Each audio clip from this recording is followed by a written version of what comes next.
video kali ini saya akan menjelaskan tentang teologi proper. Tapi sebelum saya menjelaskan tentang materi ini, ada baiknya saya memperkenalkan diri saya.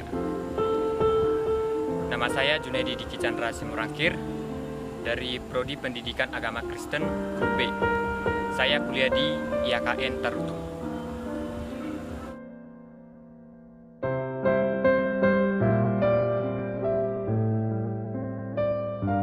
Oke, sekarang kita membahas teori yang pertama, yaitu teologi proper. Yang pertama itu definisi Allah. Dalam kekristenan, Allah disebut Bapa. Dalam pengertian yang tidak pernah dikenal sebelumnya, selain sebagai pencipta, pemelihara ciptaan, dan pelindung bagi anak-anaknya, umat-umatnya, bentuk dominan dari teologi ini menyatakan bahwa hubungan ini merupakan misteri Kristen yang disebut Tritunggal.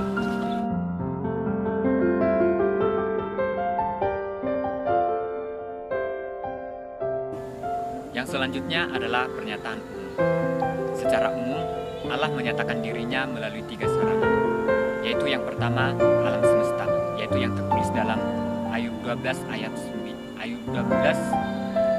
yang ke-7 sampai 9. Yang selanjutnya, sejarah umat manusia, itu tertulis dalam Mazmur 75 ayat 7 sampai 8. Yang selanjutnya adalah hati nurani, itu tertulis dalam Pengkhotbah 3 ayat 11.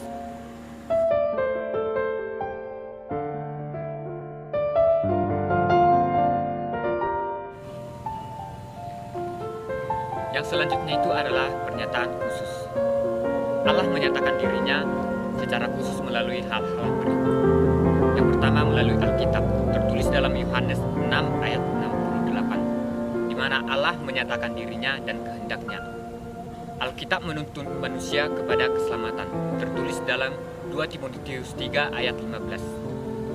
Ada mukjizat, nubuat, pengalaman pribadi, tokoh-tokoh iman dalam kitab yang menyatakan pribadi dan karya Allah kepada manusia. B. Yesus Kristus, Yohanes 1 ayat 18, di mana melalui pribadi dan karyanya manusia dapat memahami keberadaan, sifat, dan kehendak Allah. Yesus Kristus adalah pusat pernyataan Allah dan sejarah umat manusia.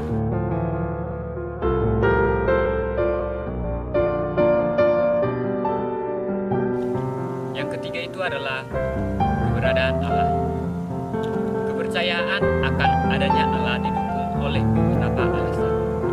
Namun dalam mempelajari berbagai alasan tersebut, perlu dipahami bahwa alasan-alasan tersebut bukan merupakan bukti-bukti terpisah akan adanya Allah. Lebih tepatnya dikatakan bahwa itu merupakan dukungan dan penafsiran akan keyakinan adanya Allah yang sudah ada di dalam kita. Yang selanjutnya itu adalah karena Allah adalah Roh. Kita tidak boleh menuntut bukti-bukti yang sama sebagai kita membuktikan benda-benda fisik. Akan tetapi, hanya bukti-bukti yang cocok untuk objek yang akan dibuktikan. Selanjutnya, bukti-bukti itu harus merupakan hasil pengumpulan data. Karena satu alasan saja untuk membuktikan adanya Allah tidak cukup. Tetapi beberapa alasan nampaknya cukup memadai untuk mengikat suara hati dan mendorong kepercayaan.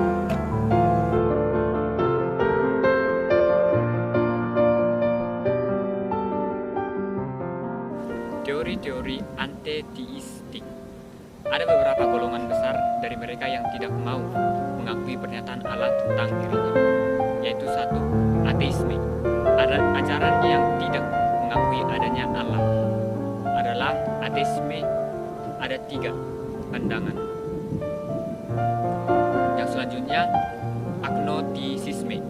Ajaran yang menyatakan bahwa pengetahuan yang tidak benar mungkin diperoleh dan bahwa semua pengetahuan yang ada yang bersifat relatif sehingga dengan demikian tidak pasti.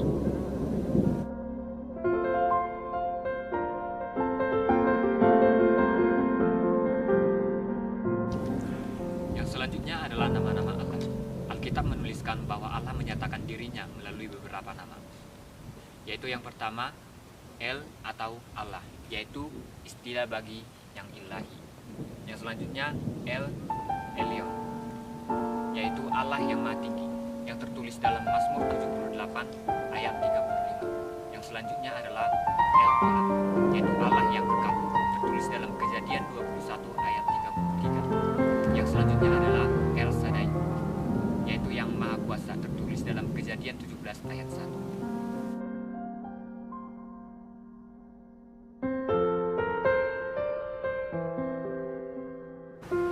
Yang selanjutnya itu adalah sifat Allah. Alkitab juga menyatakan sifat-sifat Allah kepada kita. Semua sempurna, sifat yang satu berkaitan dengan sifat yang lainnya. Oleh karena teolog, sifat-sifat Allah ini dikelompokkan menjadi bagian besar, absolut, dan relatif.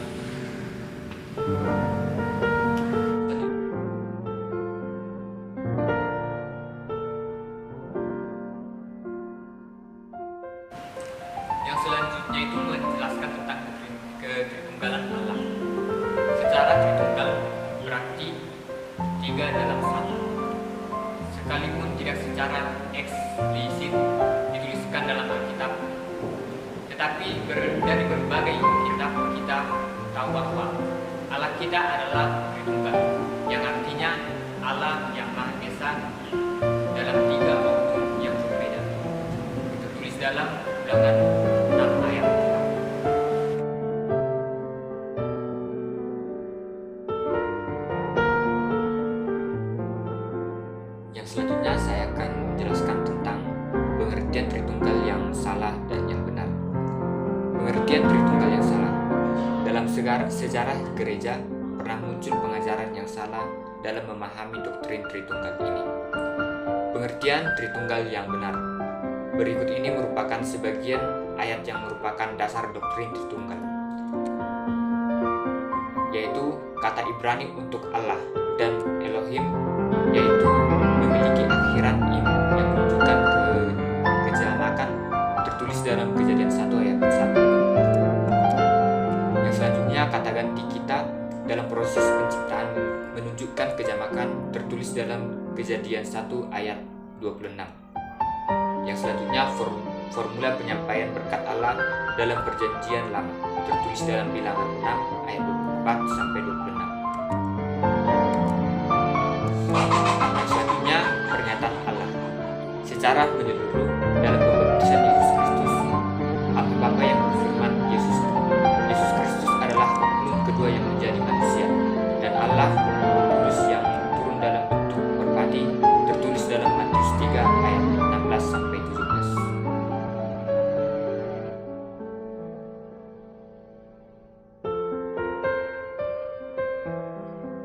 Yang selanjutnya saya akan menjelaskan tentang hakikat ketetapan Allah. Ketetapan Allah telah ditetapkan dalam kekekalan di masa lampau dan mengacu pada kedaulatan Allah untuk mengontrol setiap hal dan semua peristiwa. Ketetapan Allah ini dinyatakan dalam Efesus 1 ayat 11 bahwa Ia di dalam segala sesuatu bekerja menurut keputusan kehendaknya.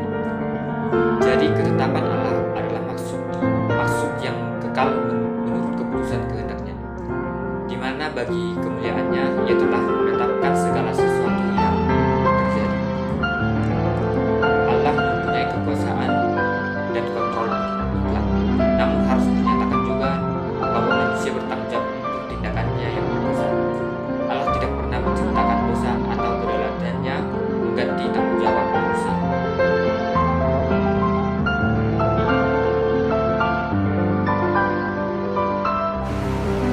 Yang selanjutnya itu adalah sifat ketetapan Allah.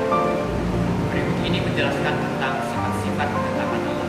Yang pertama itu adalah ketetapan Allah merupakan suatu rencana tunggal yang mengarahkan segala sesuatu. Yang kedua itu ketetapan Allah meliputi segala sesuatu yang dibentuk dalam kekekalan masa lalu, akan tetapi dinyatakan saat ini. Tertulis dalam Efesus 1 ayat 4. Yang selanjutnya ketetapan Allah merupakan suatu rencana yang bijak, karena Allah yang bijaksana merencanakan apa yang terbaik. Tertulis dalam Roma 11 ayat 13.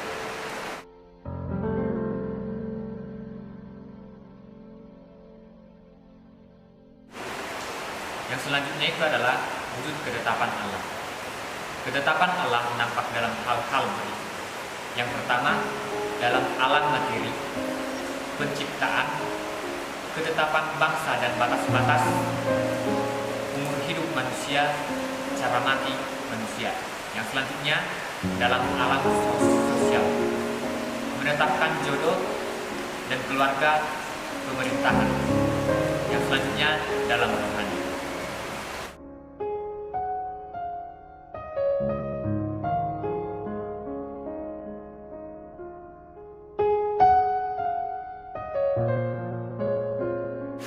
Yang selanjutnya saya akan masuk ke materi yang kedua, yaitu tentang antropologi.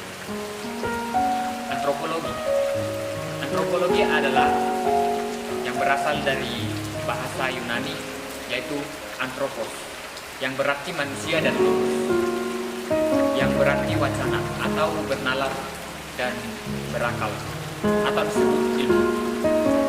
Secara etimologis, antropologi berarti ilmu yang mempelajari manusia.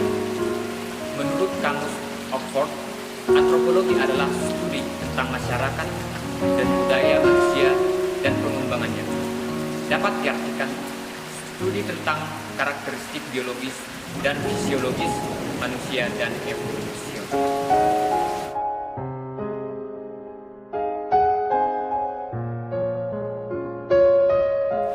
Teori-teori yang ada di dalam antropologi. Yang pertama, teori evolusi deterministik. Teori tertua dan dikembangkan oleh dua tokoh dalam antropologi, ialah Edward Barton pada tahun 1832 sampai 1917 dan Lewis Harry pada tahun 1818 sampai 1889. Teori ini berangkat dari anggapan bahwa ada suatu hukum atau aturan universal yang mengendalikan perkembangan semua kebudayaan manusia. Yang kedua, teori difusi. Perkembangan sejarah unsur-unsur kebudayaan manusia diawali oleh seorang sarjana bernama F. Raffzet pada tahun 1844 sampai 1904. Dia adalah seorang sarjana ilmu hayat merangkap ilmu bumi yang memberikan suatu anggapan bahwa kebudayaan manusia itu di pangkalnya satu dan di satu tempat yang tertentu, yaitu pada waktu manusia baru saja muncul di dunia ini. Yang ketiga, teori fungsionalisme. Teori ini dikembangkan oleh Bronislaw pada tahun 1884 sampai 1942, yang selama Perang Dunia Kedua mengisolasi diri bersama penduduk asli Pulau Trabrian untuk mempelajari cara hidup mereka dengan jalan melakukan observasi berperan serta atau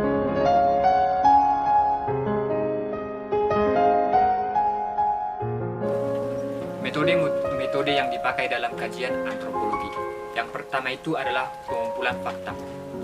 Untuk antropologi budaya, tingkat ini adalah pengumpulan fakta mengenai kejadian dan gejala masyarakat dan kebudayaan untuk mengelola secara ilmiah.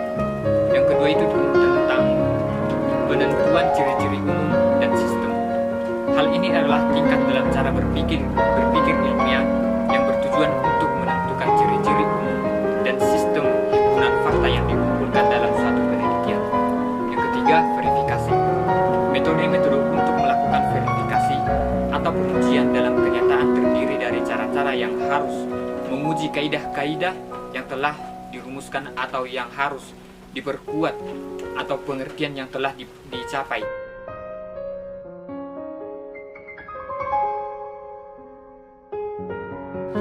Hubungan antropologi dengan ilmu lain. Yang pertama itu hubungan ilmu geologi dengan antropologi. Yang kedua, hubungan ilmu panteologi dengan antropologi.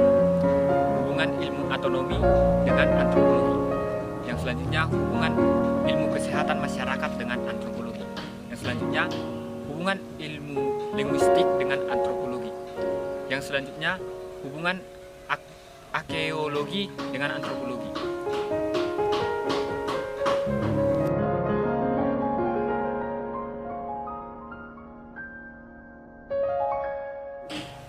Yang selanjutnya itu saya akan menjelaskan tentang fungsi antropologi. Yang pertama, antropologi bermanfaat dan membangun pengetahuan dari ilmu sosial, biologi, humaniora, dan fisik. Yang selanjutnya, studi antropologi berkaitan dengan fitur biologis yang menjadi manusia dan aspek sosial manusia. Fitur biologis yang dimaksud seperti fisiologi, susunan genetika, sejarah gizi, dan evolusi. Sedangkan aspek sosial seperti bahasa, budaya, politik, keluarga, dan agama. Selanjutnya, fungsi antropologi adalah untuk mengembangkan pengetahuan tentang manusia, baik secara fisik atau biologis maupun secara sosial kultural.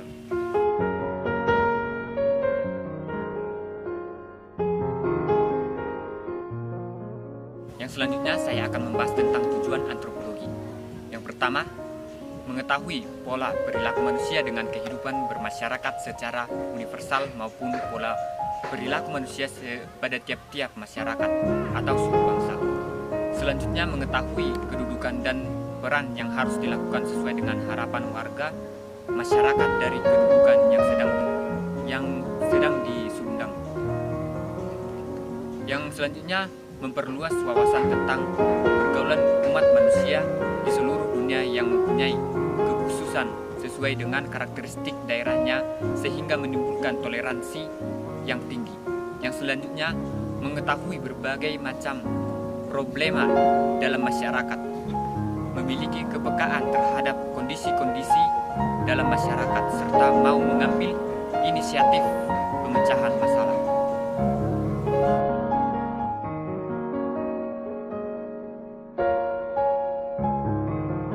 Sedangkan menurut wawancara Ningrat dalam pengantar ilmu antropologi pada tahun 2002, tujuan antropologi adalah yang pertama, tujuan akademis untuk mencapai pengertian tentang makhluk manusia pada umumnya dengan mempelajari berbagai bentuk fisiknya, masyarakat, dan kebudayaannya. Yang selanjutnya, tujuan praktis yaitu mempelajari manusia di berbagai masyarakat suku bangsa dunia guna membangun masyarakat itu sendiri.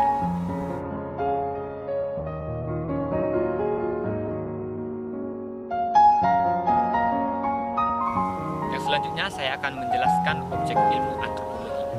Objek dari antropologi adalah manusia dalam kependudukan sebagai individu, masyarakat, suku bangsa, kebudayaan, dan perilakunya. Para antropolog memperhatikan banyak aspek kehidupan manusia, antara lain perilaku sehari-hari, ritual, upacara, prosesnya, dan mendefinisikan manusia sebagai manusia. Antropologi mempertanyakan bagaimana masyarakat bisa menjadi sama atau berbeda. Bagaimana evolusi membentuk cara berpikir manusia pada itu budaya? Adakah manusia yang universal dan yang lain? Para antropolog mengeksplorasikan hal-hal unik yang membuat manusia menjadi manusia. Antropolog bertujuan untuk meningkatkan pemahaman manusia tentang diri manusia itu sendiri atau sama lain. Demikianlah penjelasan saya tentang teologi proper dan antropologi. Jika ada kesalahan yang saya buat atau ucapan yang saya buat, tolong dimaafkan. Karena semua manusia tidak ada yang sempurna. Sekian dan terima kasih. Shalom.